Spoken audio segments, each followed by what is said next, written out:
قرآن مجید اللہ کی کتاب ہے، اور اس کا معجزہ ہونا اور اس کا اللہ کی کتاب ہونا ایک اور اعتبار سے بھی ہے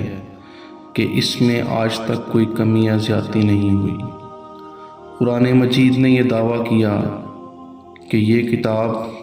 اس میں کسی قسم کا کوئی لفظ کم یا زیادہ نہیں ہو سکتا۔ سورہ الحجر میں ہے، بے شک ہم نے قرآن مجید کو نازل کیا اور بے شک ہم ہی اس کے محافظ ہیں۔ اس آیت میں یہ دعویٰ کیا گیا ہے کہ اللہ تعالیٰ قرآن کا محافظ ہے، اس لیے اس میں کوئی صورت بلکہ کوئی آیت یا کوئی لفظ بھی کم نہیں ہو سکتا۔ اس چیلنج کو 14 صدیاں گزر گئیں اور اسلام کا کٹر سے کٹر مخالف بھی یہ ثابت نہیں کر سکا کہ قرآن مجید کی فلاں صورت یا فلاں آیت میں یہ کمی کی گئی ہے۔ اس کے علاوہ اللہ تعالیٰ نے فرمایا سورہ حامیم السجدہ میں، اور بے شک یہ قرآن مجید بہت معزز کتاب ہے، باطل اس میں سامنے سے آ سکتا ہے نہ پیچھے سے۔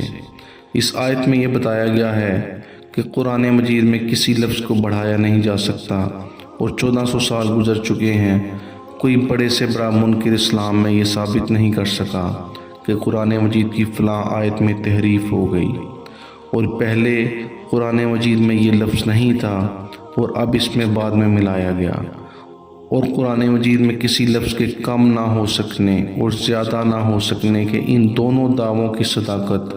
قرآن مجید کی حقانیت کی دلیل ہے، اور یہ قرآن مجید کا اعجاز ہے۔